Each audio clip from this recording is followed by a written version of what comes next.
Eh, Pastor Robert, sebentar ya. Nungguin Pastor Chris dulu ya.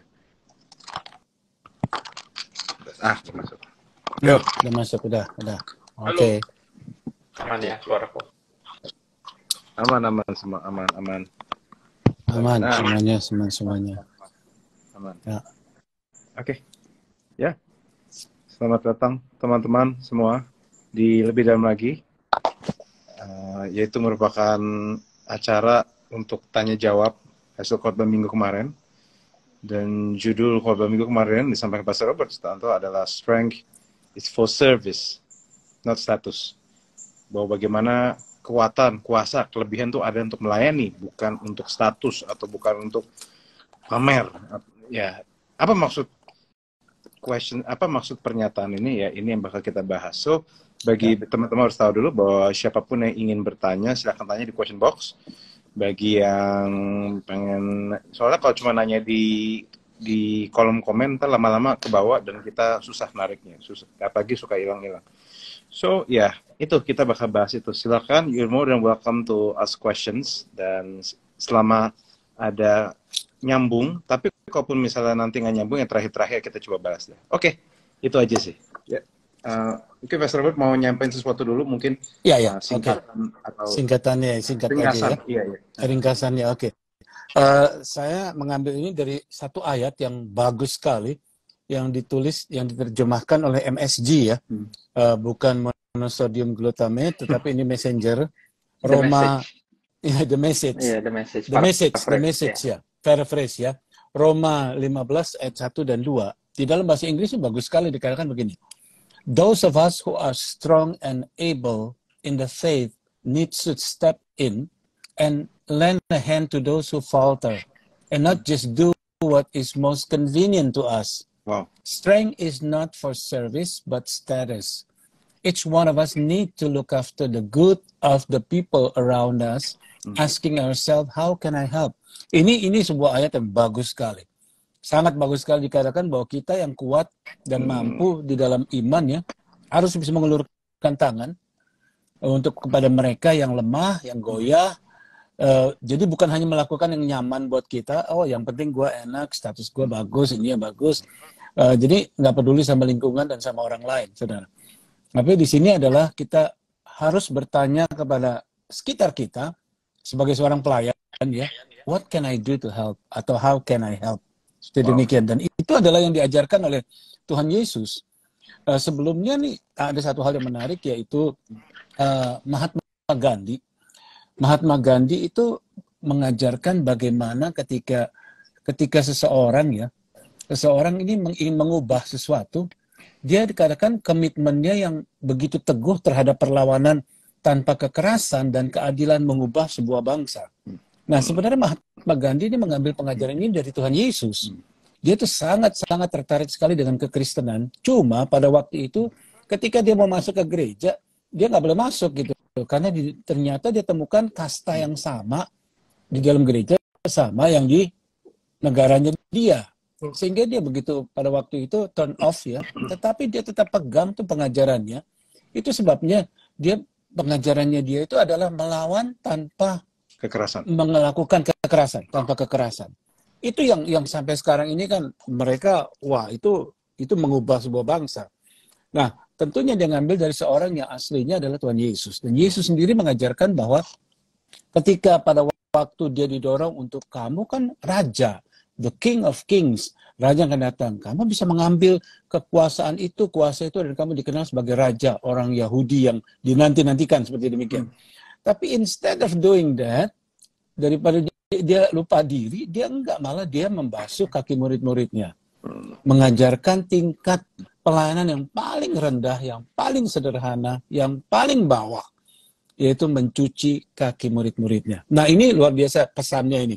Jadi kadang-kadang dia nggak merasa nyaman dengan pelayanannya dia, tapi dia bahkan merendahkan hati untuk melayani murid-muridnya. Nah, sebenarnya kita juga diberikan kesempatan sih untuk dalam pelayanan itu, what is real ministry sebenarnya sih? Kita melayani sebagai apa sih sebenarnya? Sebagai hamba Tuhan. Dan kadang-kadang kita ini jadi sebuah status jadinya.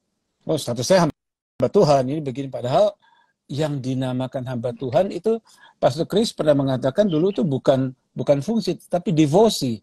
Ya, devotion kita itu loh. Arti kata devotion kan kita merenungkan dan kita mempraktekkan. Itu adalah devotion, itu adalah hamba Tuhan. Kita menyerap semua pengajarannya Tuhan Yesus, lalu kita mempraktekkan dalam kehidupan kita sehari-hari. Nah, itulah sebenarnya inti daripada service. So it's not just status, tetapi it's service, melayani dengan segala kerendahan hati. Dan bicara tentang status sekarang kan dikatakan ada 3S sebenarnya ya. Ada kemarin saya bahas ada S, yang pertama adalah strength-nya, yang kedua adalah service, yang ketiga adalah status sebenarnya. Wow. Masing-masing kita punya strength. Setiap daripada kita. Tuhan tidak pernah memberikan nol gitu, tanpa apa-apa gitu. Tuhan memberikan sesuatu pada kita, setiap daripada kita. Teman-teman, sudah semua ada sesuatu yang diinvest Tuhan, ditaruh dalam hati kita, dalam hidup kita. Nah, apakah Anda menemukan, menyadari, atau menggali dan mengembangkan, itu adalah urusan kita sendiri, urusan Anda sendiri. Tetapi seharusnya kita harus mengerti talenta apa yang Tuhan berikan pada kita dan harus kita sadari dan kembangkan sampai semaksimal mungkin, demikian gitu ya. Ya, itu menjadi strength kita. Ya, ada strength kita itu menjadi ketika kita tekuni apa yang Tuhan berikan, itu menjadi kekuatan kita. Seperti contohnya, saya orang musik dari awal musik, maka strength menjadi musik menjadi kekuatan kita. Ada orang yang menulis strength-nya. Oh, dia menulis, ada satu anak muda dia menulis buku novel yang bisa 300 lembar halaman begitu, dan dia menulis dengan sangat bagus sekali. Nah, karena mereka masing-masing mengetahui strength-nya. Nah, ada orang yang memang dia kekuatannya dia mungkin sebagai anak bangsawan atau anak apa yang mempunyai uang banyak dan sebagainya. Nah, itu adalah strength yang itu mungkin diwariskan. Ditambah dengan karakter dalam pembentukan, dia akan menjadi sesuatu yang powerful sekali. Ketika dia punya hati yang melayani. Ya, dan lalu yang berikutnya adalah bicara tentang status nih. Saya ini langsung singkat aja ya. Bicara tentang status ini yang tadi saya singgung tentang bagaimana kita jadi hamba Tuhan, jadi status gitu, padahal devotion kita yang menentukan. Nah, ini rupa-rupanya sudah terbawa dari sekian lama, sekian dulu, mungkin dari awal-awalnya ya. Jadi Indonesia itu karena kita pernah dijajah Belanda, jadi penghambaan daripada hamba-hamba Tuhan itu mirip daripada kejadian yang di sana, sehingga ada elegannya, ada ininya, sehingga lebih ke arah status daripada ministry yang tanpa sadar itu ke bawah sampai sekarang. Saya kan orang pendeta besar, saya kan gembala gereja banyak, saya kan jemaat saya kan puluhan ribu atau mungkin ratusan ribu. Jadi saya nggak perlu yang gitu-gitulah, mendoakan orang, ini melayani. Tuhan Yesus saja jemaatnya sekarang berapa miliar tuh, tapi dia mengajarkan dari awal dasarnya untuk mencuci kaki. Bukan berarti kita melengkapi semua tatanan atau semua organisasi, bukan. Tetapi at times orang-orang seperti itu harus turun ke bawah. Harus devotion kita ini terlihat kepada semua orang, ya. Bukan pencitraan loh. Walaupun pencitraan itu ada baiknya, tetapi ini bukan semata-mata hanya sekedar pencitraan, tetapi sebagai suatu bukti bahwa I am called to be servant. Gitu. Ya, nah ini yang status. Nah, saya hari Minggu kemarin karena ini kebetulan pasti dengan anak-anak muda banyak nih teman-teman, silahkan bertanya ya, karena saya ingin share sesuatu yang ada dalam hati saya tentang status ini. Kenapa di banyak gereja anak-anak muda, pendeta-pendeta muda itu kayaknya udah khotbahnya di satu tingkat di atas sekolah minggu lah. Ya, kebaktian yang gitu-gitu. Dia belum bisa diumum, belum bisa. Bagaimana Anda bisa menentukan bahwa dia membicara umum, pembicara anak muda, pembicara youth, pembicara yang ada, bagaimana kita bisa menentukan gitu? Ya, kayak yang saya tahu seperti kayak Pastor Chris sama Pastor L, itu kan diundangin kemana-mana. Saya suka mikir, kadang-kadang kan mereka cerita nih, Pastor Chris, saya pelayanan di anak muda di situ, ini begini. Saya bilang, kemana yang tua-tuanya? Artinya, kenapa nggak diumum gitu kan? Karena your message is as good as orang-orang yang kepada orang-orang dewasa, pada semua jemaat gitu loh maksudnya. Karena saya yang setiap kali menonton, juga menyaksikan, mendengarkan YouTube-nya, saudara juga bisa lihat, teman-teman bisa lihat YouTube itu. Ini kan jejak elektronik yang membuktikan their ministry gitu loh maksudnya. Tapi kenapa masih ada orang seperti Pastor L, habis ini mau kemana? Habis ini hari Sabtu gini. Oh, saya ada pelayanan segini-gini. Pelayanan di mana? Oh, youth. Saudara, kita ini harus memikir gini ya. Ini just another thought gitu. 10 cent buat kita kan sekalian ya. Saya dulu asal dari Kanada. Pada waktu saya ke Indonesia, orang tuh ngelihat latar belakang saya mungkin karena Kanada. Jadi hampir tidak pernah melayani youth loh. Padahal waktu itu usianya umur 30-an. Usia dengan kalian-kalian 30, 31, 32. Tidak pernah. Mengapa? Karena mungkin dipikir dari luar negeri seperti itu. Lah, apa bedanya saya dengan Pastor Chris dengan Pastor sama aja, kita orang Indonesia, bahasanya Indonesia. Cuma yang satu tinggal di sana, satu tinggal di sini, dan sekarang pelayanan juga di Indonesia. Nah, sekarang saya berpikir, kenapa kita sebagai orang tua atau sebagai pendeta-pendeta lah, padahal juga pendeta masih muda juga sih. Mungkin nggak tahu karena takut saingan atau takut gimana, I don't know, itu their problem. Kenapa kita tidak bisa mempercayakan, sedangkan saya sendiri yang sudah hampir 40 tahun, saya diberkatin loh dengan Pastor L, Pastor K. Memang tidak semua pembicara muda itu isinya bagus semua, kadang-kadang juga kosong melompong gitu loh. Tetapi yang what I'm talking about adalah ada banyak juga pembicara muda yang isinya banyak, isinya bagus gitu loh. Kenapa kita langsung mengkategorisasikan mereka itu, ini cocoknya sama ya lebih gede daripada sekolah minggu lah, youth inilah, JC lah, apalah namanya macam-macam lah gitulah ya. Jadi itu kan yang rugi kita sendiri. Jadi ketika pendeta-pendeta ngomong kepada kami kehilangan anak-anak muda nih. Ya terang aja anak-anak mudanya nggak dihormatin, nggak dihargain. Bikinin kebaktian sana, udah sana, pembicara muda, pembicara gini. Ya mereka udah merasa dikotak-kotakin dulu sebelumnya.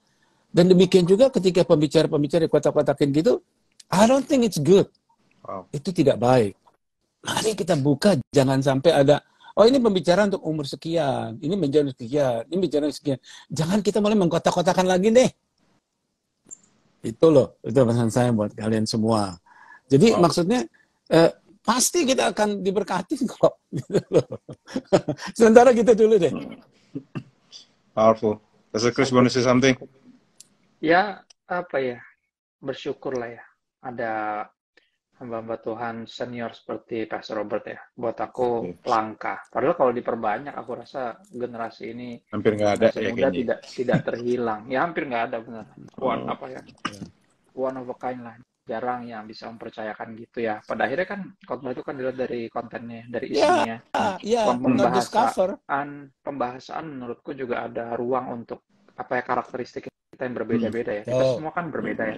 Itu yang aku dari dulu cukup perdebatkan dengan almarhum ayahku kan, karena kalau di sekolah Alkitab tuh kesannya semua tuh diseragamin gitu. Padahal itu problematik. Padahal Tuhan kan ciptakan kita unik. Masing-masing pasti punya suara sendiri. Selama kita memberitakan kebenaran dengan kejelasan, aku rasa gaya itu justru memberikan keunikan, sehingga apa ya, buat aku firman Tuhan satu-satunya yang nggak mungkin membosankan sih. Sejujurnya ya. Kita bisa ngomongin hal yang lain diulang-ulang membosankan. Firman Tuhan bahkan kayak gini ya, aku khotbah di hari Minggu misalnya 4 kali, khotbahnya sama terus saja. Aku enjoy every single sermon loh. Kadang bisa di khotbah yang ini ilustrasinya bisa berbeda. Tiba-tiba ntar yang kedua penekanan di tempat yang lain, yang di ketiga tiba-tiba ada quotes yang aku nggak catat, di keempat tiba-tiba arahnya ditekaninnya ke hal yang sangat berbeda. Aku yang khotbah aja menikmatinya gitu loh. Kita bukan kayak kaset kusut yang diulang-ulang, enggak. Sampai titik koma sama ya. Ya apalagi orangnya berbeda-beda, maksud aku. Kalau semuanya menemukan itu ya, menemukan bahwa kita ini benar-benar diciptain itu unik gitu. Selama kita memberitakan kebenaran dan kejelasan, aku rasa ruang-ruang itu yang dibuka ya oleh hamba Tuhan senior seperti Pastor Robert benar-benar dibutuhkan sih. Pada akhirnya aku selalu, kalau aku sampai hari ini jadi hamba Tuhan yang kalau saya lagi nggak bisa, misalnya ada orang undang gitu ya, ada tempat ngundang saya bilang, saya nggak pernah bilang cuma nggak bisa, pasti saya kasih nomor teman saya. Saya selalu kasih nomor teman saya, biar mereka juga tahu, bukan cuma gua doang loh yang bagus, ada yang lain bagus-bagus kok, cuma mungkin nggak setenar saya dalam tanda kutip ya. You need to know this guy, this guy is awesome. Ini orang asik banget, khotbahnya bagus, lu mesti denger dia. Jadi aku selalu nggak pernah bilang cuman, aduh aku udah terisi, aku nggak pernah ngomong gitu. Aku selalu bilang, aku kasih nomor-nomor beberapa orang untuk mereka juga check out. Kadang kan sekarang udah ada YouTube ya, kayak tadi Pastor Robert bilang sebagai kayak apa namanya, kayak rekam jejak ya, kayak pengen lihat khotbahnya kayak apa ya, tonton aja YouTube-nya 1-2 gitu. Udah kelihatan kan cocok apa enggak buat gerejanya gitu. Aku yakin nggak ada yang suka khotbah yang membosankan ya. Umur berapapun pasti nggak suka lah. Orang bilang wow, kalau buat orang tua apa harus kaku dan bosankan? Aku rasa enggak. Orang tua juga senangnya yang dinamis kok. Yang bercanda, yang apa. Betul. Kejelasan itu yang nomor satu sih. Kadang orang juga suka get caught up di gayanya sendiri. Dan itu suka problematik juga. Jadi biar kita apa ya dalam hal ini ya selalu mengingat ini bukan tentang kita. Jadi jangan sampai keunikan juga jadi menjebak kita. Kita trying so hard to be unique malah jadi aneh kan gitu. Dan itu ya itu tips-tips tambahan lah ya buat apa yang Pastor Robert bilang tadi sebagai pemicu ya obrolan kita. Terus juga sih obrolannya ke sini. Khotbah Pastor Robert by the way lengkapnya ada di YouTube channel kami New Wine International Church hari Minggu kemarin. So yang belum nyimak bisa nonton. Banyak nilai, banyak values yang dibagikan tentang benar-benar kita ini diciptakan sebagai hamba. Ya, pada akhirnya makanya Tuhan Yesus bilang gitu kan, nanti di hari terakhir nih tuannya akan datang dan bilang gini, cuma ada 2 macam hamba soalnya, hamba yang baik dan setia sama hamba yang jahat kan gitu. Nice. Jadi kita semua nih hamba, kita semua tuh servant. Tapi what kind of servant? Dan khotbah minggu kemarin benar-benar memberikan lay down values yang penting untuk kita sadari sih. Ya. Thank you, Pastor Robert, by the way. Thank you. Oke, God bless. Mau lanjut atau gimana? Boleh, Pastor, silakan. Boleh. Atau Pastor mau nambahin tentang ini? Oke, lanjut ya. Atau Pastor El mau tambahin dulu atau enggak? I think it's very powerful sih.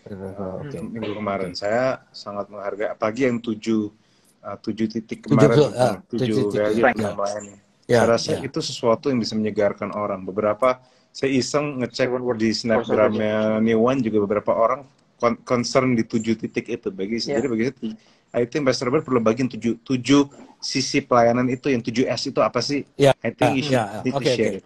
Okay, I'll do that. Okay. 7 words for service ya.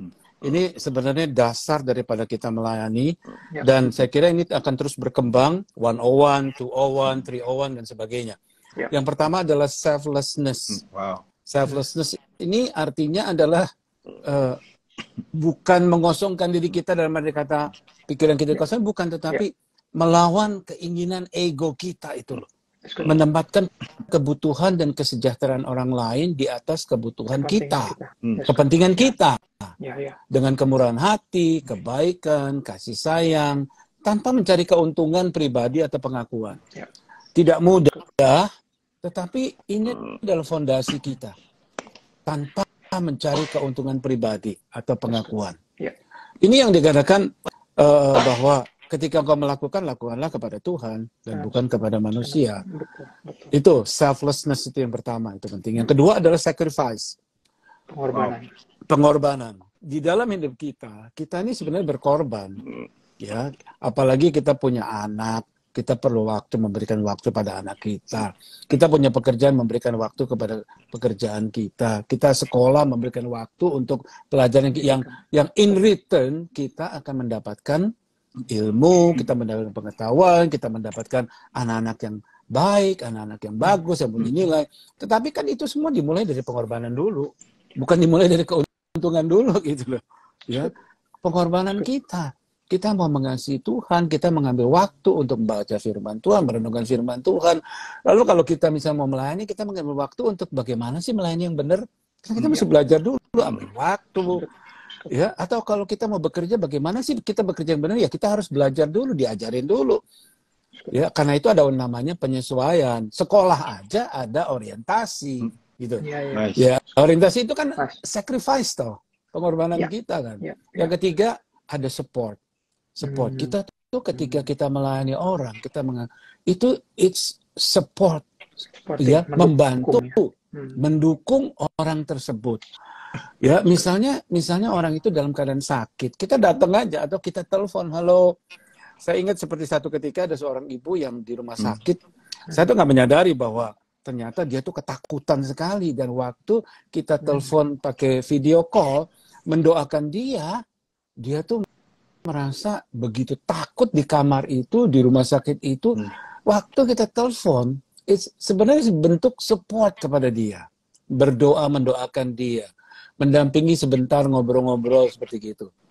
Tapi efeknya adalah dia merasa dikuatkan, dia merasa, dan sampai beberapa minggu kemudian setelah dia keluar dari rumah sakit, dia bercerita bagaimana malam itu waktu kita video call, ngobrol itu betul-betul turning point buat saya, sehingga dia nggak takut lagi mendampingi, kata support, saat dibutuhkan, dukungan emosional, praktis, moral kepada mereka dan menghadapi tantangan dan sebagainya. Ya, setiap orang banyak masalah, tapi ketika kita mensupport mereka dengan hadir, kadang-kadang kita hanya perlu tepuk pundaknya mereka. Itu mereka merasa, hey, I'm support, encourage, dorong gitu loh maksudnya. Jadi itu yang kita lakukan kepada teman-teman sekeliling kita, ya. Waktu nongkrong pun, kenapa kalian mau nongkrong? Karena ada support, toh. Betul. Ngobrol dengan support satu sama lain. Itu harus dikembangkan terus gitu.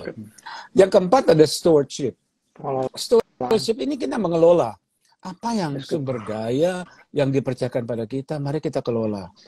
Saya ini menemukan ya, setelah sekian puluh tahun pelayanan, ternyata ada orang-orang tertentu yang memang time, talents, and treasure-nya itu mereka persembahkan kepada Tuhan walaupun mereka tidak full time loh. Walaupun mereka orang businessman, orang kerja, ibu rumah tangga, tapi mereka ikut di dalam kegiatan gereja dan bahkan menjadi hospitality, menyambut dan sebagainya. Hospitality dalam arti menemani hamba Tuhan atau di gereja atau membuka rumahnya. Lalu kemudian dia dengan treasure-nya dia, mereka ingin jadi berkat buat orang lain. Dan saya bertemu dengan orang-orang seperti itu, Tuhan izinkan ya. It's so amazing. Jadi kita merasa, wow Tuhan, I'm so blessed. Ketemu dengan orang seperti ini. Kita nggak bicara jumlah ya. Kita bicara kerelaan hati mereka, kesungguhan hati mereka. Hati hamba untuk ikut melayani. Hati hamba. Ya, how can I help? Gitu loh. How can I help? Saya ingat pada waktu kita mulai pandemi, itu kan orang dikerem di rumah semua loh. Itu setiap hari ada aja orang kirim makanan. Wow. Dan saya berkata, Tuhan, thank you. Gitu loh. Ada orang-orang yang punya stewardship-nya itu mereka tahu. Bahwa si ini membutuhkan ini. Makanannya sih sederhana, simple gitu loh maksudnya. Tapi the thought that comes with it. Itu yang luar biasa. That's stewardship. Kita jadi dipakai untuk apa ya. Lalu yang ketiga, yang kelima adalah sinergi. Nah, sinergi ini sangat penting sekali buat teamwork. Buat di New One, buat di gereja-gereja, buat dimanapun. Komunitas adalah kerjasama individu di dalam gabungan untuk agar dampaknya lebih besar. Kita kalau kerja sendiri-sendiri kan cuma sedikit, tapi begitu bergabung, besar. Lebih kuat. Betul. Kan sama seperti kayak kita misalnya bakar sate. Masa kita cuma pakai satu itu apa tuh namanya tuh kol, satu arang kan? Enggak kan, kita taruh 10 arang dipanasin. Wah, satenya cepat sekali. Panasnya lebih banyak, lebih ini. Demikian ketika kita bersama-sama bersinergi satu sama lain, kita melakukannya seperti kayak di Niwa nih. Kalau teman-teman mau punya pakaian bekas, silahkan bisa kirim ke Niwa nih, karena kita lagi Niwa Gives Back ini bulan Juni ini kita mengumpulkan pakaian layak pakai untuk memberkati komunitas-komunitas atau daerah-daerah sekitar kita. Nanti kita juga mau sekalian bakso, bikinin makanan apa untuk agar mereka, dan perlu gabungan sinergi nih. Kita perlu, mungkin teman-teman yang lain ada yang merasa, iya saya juga punya pakaian ini, kirim kemana? Kirim ke New Wine. Nanti bisa tanya DM gitu loh, untuk kirim kemana dan sebagainya. Lalu yang keenam adalah sensitivity. Sensitivity ini adalah kita melihat kayaknya nggak ada orang yang nggak punya masalah lah. Apalagi masalah pekerjaan, masalah hubungan.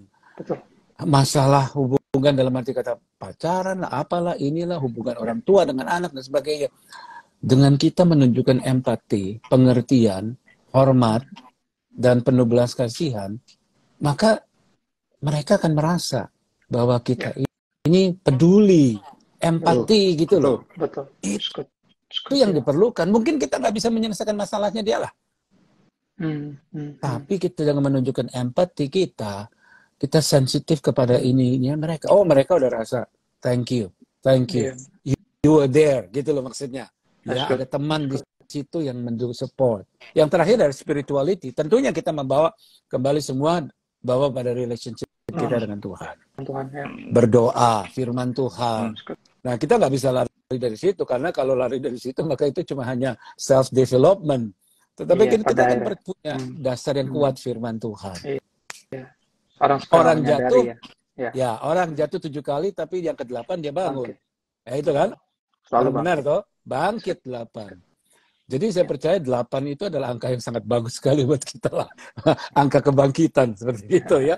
Dari kehendak Tuhan. Let's show in spirituality bahwa kita ini support, doakan mereka dan sebagainya. Itu loh. Ya, patut diingat juga ya teman-teman. Maksudnya semuanya yang nyimak ini, kita ini yang membuat kita manusia justru karena ada kerohanian. Ya. Karena binatang nggak ada rohani sama sekali. Ya. Kita kan bukan cuma jasmani tapi juga rohani, and that's what make us human sebenarnya. Jadi bahkan orang yang mungkin mengabaikan kerohanian, ketika kita mendoakan dia, percaya atau enggak, rohnya juga pasti tersentuh. Pasti.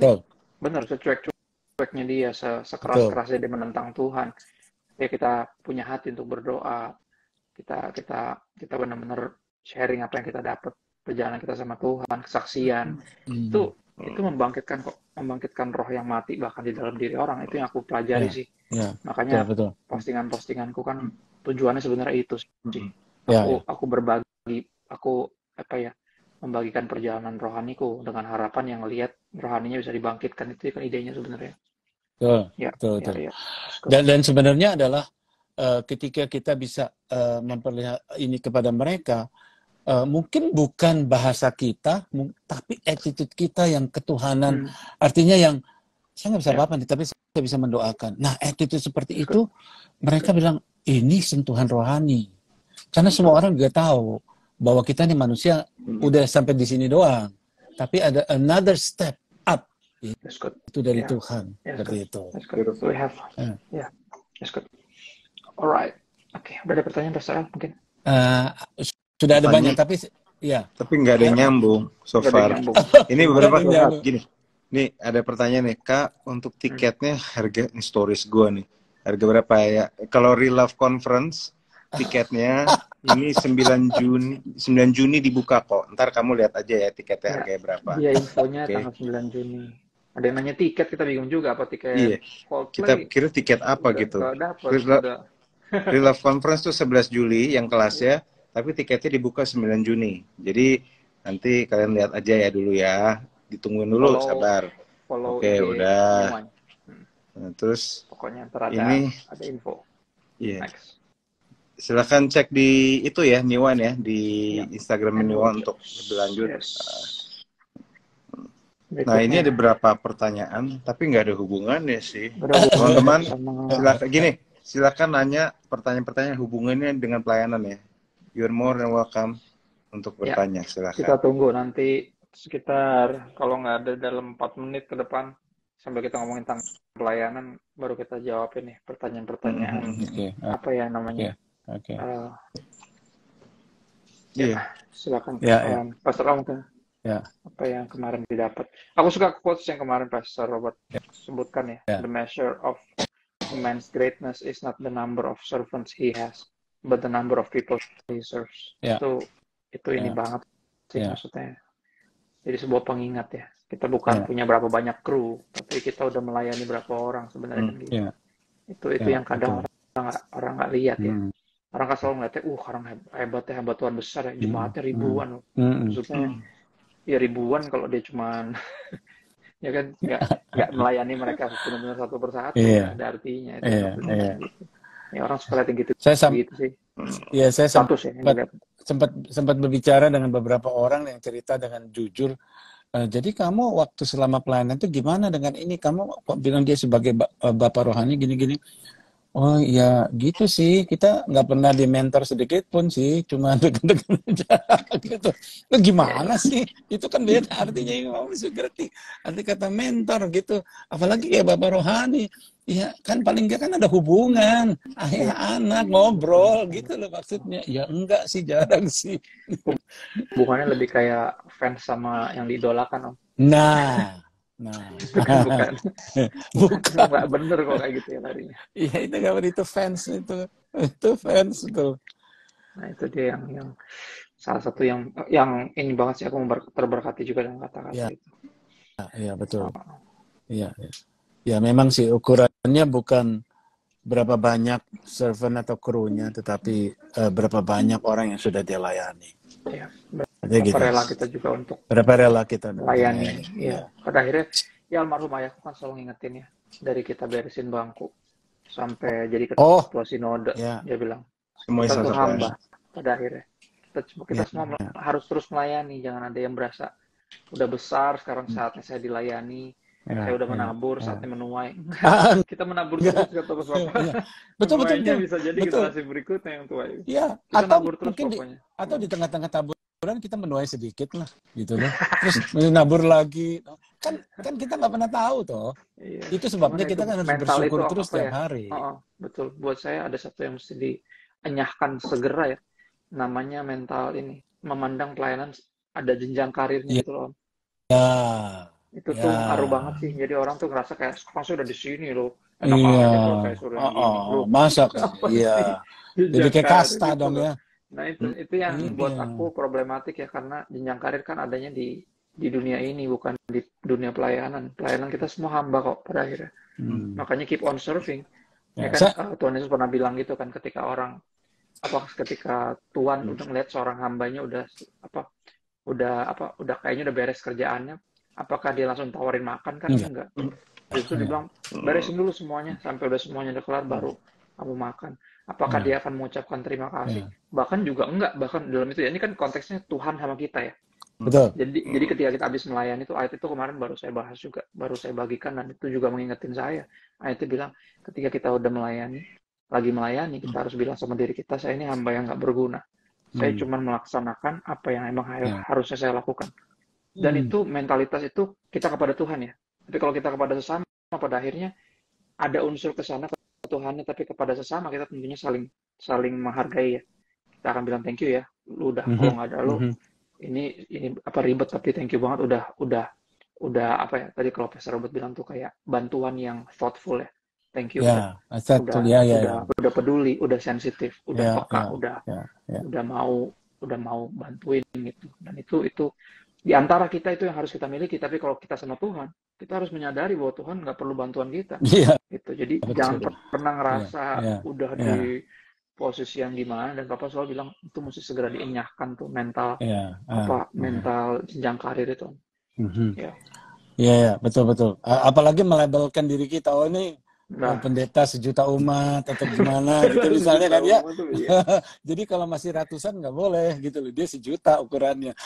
Jadi kayak gitu-gitu tuh, label-label seperti itu tuh nggak bagus tuh. Sayang banget. Betul.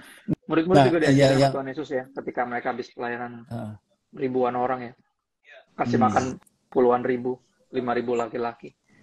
Habis itu mereka melayani cuma 2 orang, gila. Ini kan kegagalan langsung nyebrang. Kegagalan nyebrang. Mereka kaget kan. Karena mereka diajarin bahwa ini bukan tentang ramenya, banyaknya. Iya. Ini tentang jiwa. Pada akhirnya jiwa berapapun jumlahnya gitu loh. Dan kalau kita cuma semangat kalau rame, problem. Ya kan kita lupa. Kalau satu orang berdosa bertobat tuh surga bisa bersorak-sorai. Cukup satu, nggak perlu 1.000, nggak perlu 100. Jadi semangatnya, kesetiaannya, excitementnya itu harus sama. Mau ngelayanin 1, mau ngelayanin 100, mau ngelayanin 10.000, sama. Iya. Tuhan lihat kan itu, makanya baik dan setia kan artinya itu. Kenapa? Saya sih senang sekali, maksudnya di New Wine kita mengajarkan ini, sehingga kalau setiap hari Jumat itu habis acara worship at home, itu anak-anak pada beberes, pasangin kursi, hari Minggu. Lalu hari Minggu setelah bubaran ibadah, mereka ngeberesin kursi buat hari Jumat. Jadi saya bilang tanpa disuruh, tanpa apa, mereka sudah punya ini. Dan saya pikir that's service itu, not status itu. Itu kekuatan yang harus kita dorong dan kita buat. Dan dulu saya temukan itu kalau pelayanan di luar negeri, di mana, di Amerika, di Eropa, di mana. Tapi sekarang ini di Jakarta kan sesuatu yang berbeda, sesuatu yang luar biasa ini bisa terjadi. Dan saya berkata ini bukan karena kotanya, tapi karena saya percaya bahwa kita mengajarkan tentang Tuhan Yesus, yaitu serving. Ya, strength for service, not status gitu. Servant leader, that's good ya. Nice. Ada nggak pertanyaan belum ada nyambung ya? Ada nih, ada yang mulai nyambung nih. Itu dia. Ada yang dia tulis Pastor, itu ya, di inbox, nggak di inbox ya. Pastor udah kerja, waktu sangat minim untuk ambil bagian di gereja. Bekerja dengan sungguh-sungguh juga termasuk pelayanan. Kalau dari menurut saya sih iya termasuk pelayanan. Tetapi memang work and service itu memang beda dikit. Kalau work itu kita masih ada dapat sesuatu sedikit, kalau service itu kita benar-benar memberi. Jadi kalau bagi saya sih, sampai detik ini memang kerja yang baik, tapi kalau misalnya kamu bisa ada waktu sedikit to serve, melayani, minimal dari keluarga, kalau bisa di gereja minimal konsumsi dikit-dikit, itu juga nggak jelek sih, bisa dicoba maksudnya. Karena gini, ide dari serve itu kan sebenarnya bukan tentang kita kan, dan melayani tanpa adalah kita memberi tak harap kembali, itu maksudnya. Kalau misalnya kerja itu juga melayani, tapi kita masih ada harap kembalinya sedikit maksudnya kan. Memang dia ibadah yang berbeda. Ya, ibadah tapi masih ada beda dikit. Nah, poin saya adalah ya gajinya. Ada gaji. Mendingan sebisa mungkin coba untuk serve walaupun nggak bisa, kalaupun belum bisa di gereja ya minimal kasih makanan, minimal sumbang apa yang bisa dilakukan. Minimal nyumbang, secara treasure tadi kan Pastor Robert sempat ngomong treasure.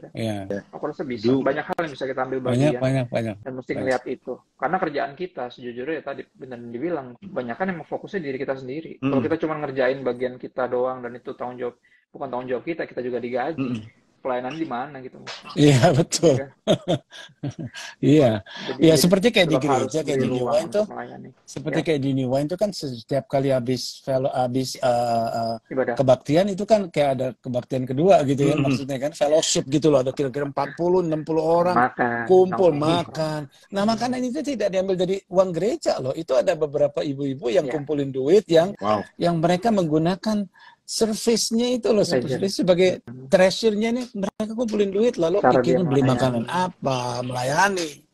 Ya, dan itu yang dilakukan sehingga sampai berapa lama nanti kalau Jumat udah 10.000 ya tetap aja lah 5 roti dan 2 ikan kan memberi makan puluhan ribu orang. Sebisa kita lah. Jangan dibatasin gitu loh maksudnya. Oke. Yang kedua, apakah menyebabkan pelayanan stuck dan terasa membosankan? Gimana cara mengatasinya, Pastor? Mungkin kita, menurut saya, dari saya, nanti Pastor yang lain jawab. Kalau kita merasa bosan dan membosankan, mungkin kita harus cek dulu motivasi kita melayani apa. Karena memang kadang melayani memang ada hal-hal kecil yang terkesan bosankan, terkesan nggak penting, tapi sebenarnya penting. Jadi kadang kita motivasi juga harus beres. Maksudnya, kamu mau cari adrenalin pas pelayanan. Kalau kamu mau cari adrenalin pas pelayanan, mendingan kamu bantu jumping, maksudnya. Karena ada orang ini semangat melayani, pengennya kayak cari kayak adrenalin gitu. Yang buat semangat bagi saya, kalau adrenalin lu bungee jumping kayak, atau lompat dari pesawat gitu. Parasut. Pelayanan most of the time memang bisa ada waktunya stuck, bisa ada waktunya biasa aja, kadang ada waktunya senang juga, ada waktu dihargai, ada waktu enggak. Tapi the whole idea of melayani kan ini bukan tentang kita. It doesn't matter sebenarnya. Selama bukan tentang kita, aku yakin nggak pernah membosankan sih.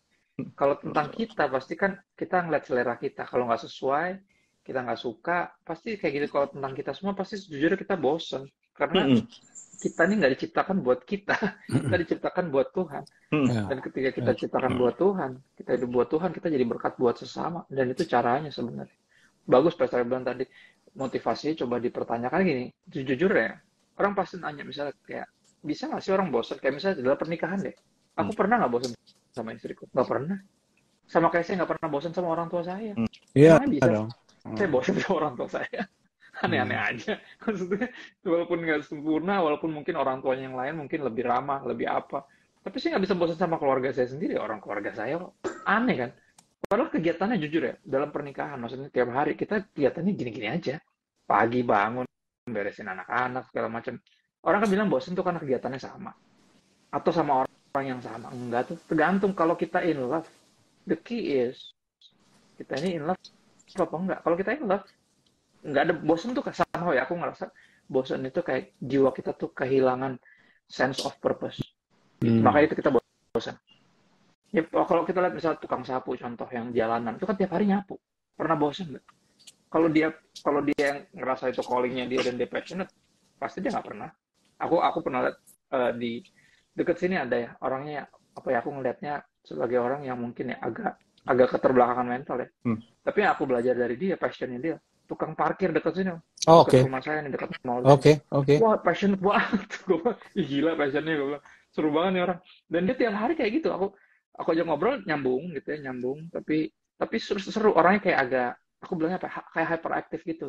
Tapi dia menikmati pekerjaan, dan saya pikir gila ya, orang bisa parkirin mobil suruh kesini jalan situ jalan aja bisa seru banget. Aku pikir kayak berarti bukan masalah jenisnya, tapi masalah passion di dalam kita dan purpose-nya itu loh. Kalau kita nggak kehilangan sense of purpose, aku yakin kebosanan itu bukan sesuatu yang jadi momok yang mengerikan. Betul. Gitu nah, sih. Ini ada satu pertanyaan yang bagus deh. Ya. Nah, ini Kak, pendeta pengajaran melenceng, ditegur di belakang dengan baik-baik, tapi malah marah. Para jemaat itu gimana? Paling itu tegur di backstage cuma 4 mata. Sebelum pastor lain jawab, izinkan saya jawab ya. Ini saya nih tergelitik ya. Nomor 1, kamu yakin nggak itu sesat, melenceng atau enggak? Jangan-jangan itu cuma selera kamu aja. Itu nomor 1. Yang kedua, yang tegur siapa? Kamu atau orang yang memang pantas? Kenapa? Karena yang namanya negur juga nggak selalu harus kita yang tegur. Kadang kita bisa ketemu orang lain yang tegur, karena memang mereka lebih capable dari kita. Dan yang ketiga, kenapa dia diundang? Maksud saya begitu loh. Nah, biggest problem gereja Indo, nih menurut saya gereja Indo ya, kalian ini yang gereja pendeta, tolong dengar ya kok bisa. Saya menemukan rata-rata banyak gereja Indonesia ngundang orang nggak lihat khotbahnya dulu, nggak lihat orangnya dari mana. Mungkin karena followers tinggi, terkenal, langsung diundang. Belum tentu mereka followers tinggi cocok juga sama kamu. Itu juga harus dicek menurut saya. Kalau dari saya, di New One Church deh, nggak usah jauh-jauh. Kita sebelum misalnya ngundang orang, kita udah ancang-ancang dulu nih, orang siapa, teachingnya siapa, bapak rohaninya siapa, dari gereja mana, teachingnya model seperti apa. Kalau kita nggak cocok sudah dari awal, kita udah jangan deh, nggak usah ikut-ikutan. Kalau sampai masuk di mimbarmu, itu kamu harus pertanyakan. Berarti filtermu yang salah. Kalau dia khotbah di luar sana, misalnya dia ngomong suka-suka dia, ya itu daerah dia. Tapi kalau sampai masuk di ruangmu, masuk di rumahmu tuh ya, ya kan yang ngundang ke rumah siapa? Dia. Apakah dia ngundang dirinya sendiri? Enggak kan, dia diundang. Misalnya dia orang luar gitu. So kayaknya harus paling cek bagus sebenarnya kita bertanya kepada yang ngundang ya, maksudnya. Ini kemarin pendeta yang diundang nih ngomong gini. Pak Gembala atau ngomong sama siapa lah yang di atas kita, otoritas rohani kita gitu. Nah, biar dia nanti yang konfirmasi, maksudnya ini ada yang nanya Pak kemarin pas Bapak ngomong gini, perpuluhan itu nggak perlu misalnya contohnya. Maksudnya gimana ya Pak? Tapi kalau kita yang ngomong, kita yang ngedamprat, aku rasa apa ya? Nggak bakal diundang. Dalam artian bukan gimana ya. Cuman apalagi depan 4 mata gitu, 4 mata tuh gimana sih bentuknya, emang di backstage emang nggak ada orang lain, maksudnya nih orang juga kan lagi ada apa, maksudnya kenapa nggak bisa yang lebih gimana gitu ya. Aku nggak pernah ini, orang kalau aku di DM pasti aku balas lah. Cuma kalau depan umum tiba-tiba kayak, saya nggak setuju sama khotbahnya. Loh, siapa Anda, siapa saya? Kenapa tiba-tiba nggak setujunya gara-gara apa dulu? Kalau ada waktu ya aku dengan senang hati ngejawabin. Pernah nggak gitu? Pernah. Ya, dan cukup sering, tapi nggak yang kayak tiba-tiba, wah Anda sesat. Kalau kayak gitu ya pasti kayak, sesat gimana maksudnya? Iya, dari mana taunya sesat? Iya, jadi menurut saya juga yang harusnya seorang gembala ya, atau kan gembala kan jatuhnya yang kasar, yang penjaga rumah ya. Betul. Harusnya dia dan beliau dan timnya yang paling hati-hati mensortir siapa yang diizinkan bicara di mimbar. Kan dia yang paling tahu kebutuhan anak-anaknya. Lain kalau dia nggak tahu ya kebutuhan anak-anaknya ya. Kita ngomong sama dia paling benar, kan dia yang ngundang. Iya, ada betul. hierarki ngomongnya lah, masih Itu tiba-tiba loh. kita langsung ngedamprat pendetanya yang bener aja. Kan gitu. Ya, jangan. Ya. Iya, itu memang menarik sih itu tuh, karena kadang-kadang ini sih di kasus lain ya. Kadang-kadang kayak kita muncul di apa di YouTube aja tuh komen-komennya kan yang aneh-aneh gitu loh. Pakai nama-nama Alkitab lagi nih. Dia pikir kita nggak tahu Alkitab gitu maksudnya gitu ya. Artinya itu salah nyebutnya tuh nggak boleh menyebut begitu. Ini Tuhan Yesus tuh begini. Dalam hati saya dengerin dulu deh khotbahnya Pak Bambang Nurseno deh gitu deh. Iya. Belum lagi ada yang bilang Natal itu tidak boleh, itu penyembahan dewa matahari. Apa macam-macam kan kita capek gitu loh. Kayak ngebahas. Ya. Oke, terus. Ya. Dari kami sih itu sih. Nah, ini buat semua yang di gereja dimanapun kamu berada, ya pikir-pikir lagi lah mengundang siapa. Ya, Cek caranya seperti apa, kontennya seperti apa. Jangan cuma karena terkenal, lagi hits, jadi diundang. Itu nggak semua yang terkenal itu cocok buat kamu. Itu tuh perlu tanggapin. Just because they're famous doesn't mean you can cocok. It suits you. Orang beda-beda soalnya. Oke.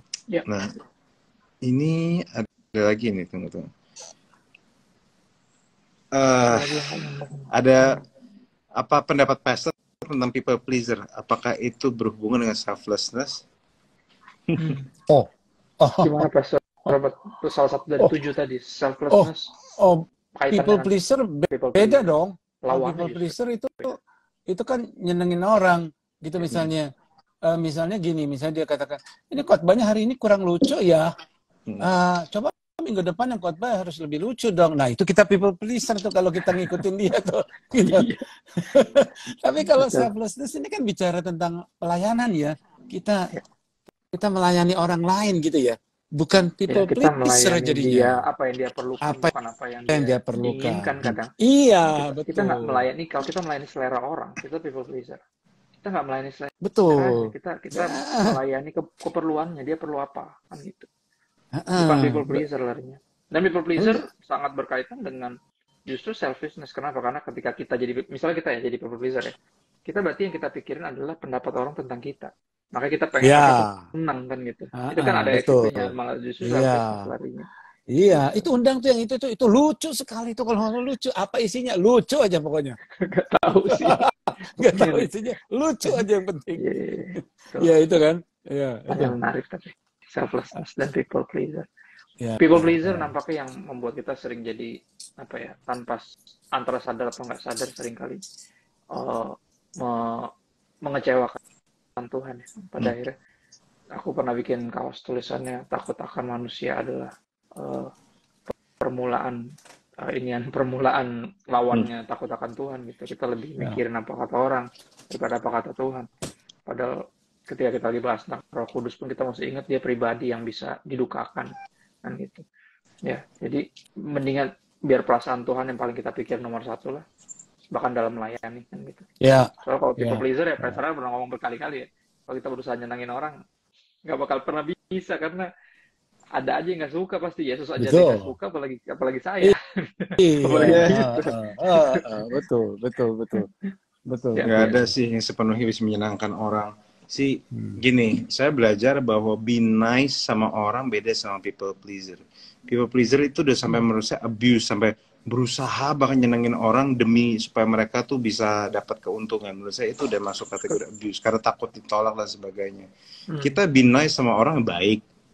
Walaupun nggak semua orang bisa be nice, saya sendiri bukan orang yang bisa sepenuhnya nice sama orang. Cuma ya kalau misalnya kita sampai di titik kita membelokkan nilai kita yang kita percaya demi bisa supaya mereka bisa nyaman sama kita, nah itu sudah sampai tahap toxic people pleaser. So kamu careful sama angle-angle seperti itu ya, gitu deh. Oke, good. Very good. Nah ini ini ada beberapa pertanyaan lagi, nyambung enggak sih, tapi jawab aja sih. Kalau ibadah disuruh bahasa roh itu gimana ya? Disuruh ibadah pencurahan Roh Kudus bilang kamu harus berbahasa roh, emang bahasa roh wajib ya? Nah, kalau di kami sih enggak. Enggak. Di tempat lain enggak lah. Kalau di Niwan sih enggak. Enggak. Iya. Yang penting bahasa Indonya jangan kasar. Betul. Itu aja. Kita belajar gimana caranya ngomong yang lebih baik lah. Jangan sampai bahasa rohnya lancar tapi ngomongin orang jalan terus juga kan nggak lucu ya. Lanjut. Kenapa kadang susah untuk mengerti pilihan yang Tuhan mau dalam hidup? Kalau dari saya, karena memang hidup itu kompleks. Kalau sederhana itu masakan Padang. Pengabdi santan. Pengabdi santan kita. Emang nggak mudah. Makanya kita butuh pimpinan Roh Kudus. Itu aja. Sebenarnya sejujurnya ya, kalau kita lihat kemauan Tuhan, sebenarnya jadi nggak mudah karena berlawanan sama kita punya agenda. Jadi berat karena itu sebenarnya. So, aku menyadari itu. Aku dulu ngerasa berat banget, tapi pas aku jalanin sekarang, jujur lebih enak ikut Tuhan daripada ngelawan Tuhan loh. Jujur ya. Betul. Jadi nggak seberat yang saya rasa dulu ya pada akhirnya. Kenapa? Karena selflessness-nya itu jalan. Nah itu. Makin lama udah makin menyadari bahwa kuncinya justru keluar dari diri sendiri ya. Ini bukan saya, ini bukan saya. Gitu. Jadi nggak seberat dulu. Berat karena ada dorongan yang lawan arus. Jadi Tuhan maunya kemana? Kan dibilang itu kan dalam manusia itu kan ada dua keinginan yang bertentangan kan. Betul. Satunya keinginan roh, yang satu keinginan daging. Jadi berat karena dagingnya kencang berarti. Ketika roh pengen kemana dia kayak berlawanan ya, itu yang bikin jadi berat. Sebenarnya nggak berat kok. Ya udah. Oke. Masih ada lagi pertanyaan? Tadi sih kayaknya ada tuh di kolom chat itu, cuma nggak tahu udah kegulung kemana, nggak tahu di mana. Nggak tahu kegulung di mana. Mohon maaf kalau misalnya mau dijawab, tolong di question box saja. Soalnya kita udah nggak tahu kegulung kemana, udah susah scrollingnya. Tuh ada lagi nggak ada? Ada? Sebenarnya masih ada, cuma yang udah mulai nggak nyambung nih. Nah, taat dulu baru mengerti. Ini ada nih satu. Taat dulu baru mengerti atau mengerti dulu baru taat ya Pak? Sebenarnya kayak bisa interchangeably ya sebenarnya. Bisa dua-duanya. Betul. Bisa dua-duanya. Ada berapa bisa dua-duanya. Dulu, ada berapa hal yang dikasih pengertian. Tapi ada juga yang jalan dulu baru ngerti. Itu biasa apa. Pension itu nggak harus gini atau gitu. Bisa dalam berapa hal bisa terbalik. Bisa terbalik, betul. Kan sama aja seperti orang bikin lagu, kata-katanya dulu apa melodinya dulu. Kan interchangeably bisa gitu. Bisa interchangeably. Bisa interchangeably. Ada momen di mana saya secara personal ada momen di mana saya harus taat dulu baru saya dapat melihat rencana Tuhan. Tapi ada momen di mana Tuhan tuh kasih nih kira-kira nih mau gue bangun. Oh ya sudah. Oke. Gitu. Oke. Tuh tambah nih. Nggak tahu nih ada nih. Ya udah, ini sebenarnya masih ada, cuma ya kita cara yang sambung-sambung aja. Nah, ini sebenarnya udah nggak terlalu banyak yang nyambung sih. Ini beberapa isu-isu kekhawatiran sih. DM aja yang nggak nyambung. Maksudnya yang nggak nyambung. Kita kan rata-rata aktivis sosial media juga. It's okay. Yang perempuan bisa DM ke istriku, yang laki-laki bisa ke saya. Oke. Ya, minta maaf ya. Kalau nggak ada. Kalau nggak ada doa, ya Pastor El bisa doa ya. Tuhan terima kasih atas hari ini, terima kasih atas obrolan kami. Kami berdoa supaya apa yang kami pelajari bisa sesuatu yang empowering bagi pelayan kami. Kami berdoa biarlah kasih menyertai kami dan biarlah ini menginspirasi kami untuk tetap tulus dan melayani. Thank you Lord, dalam nama Yesus, amin. Amin. God bless you Pastor. God bless you. See you. See you. Bye bye.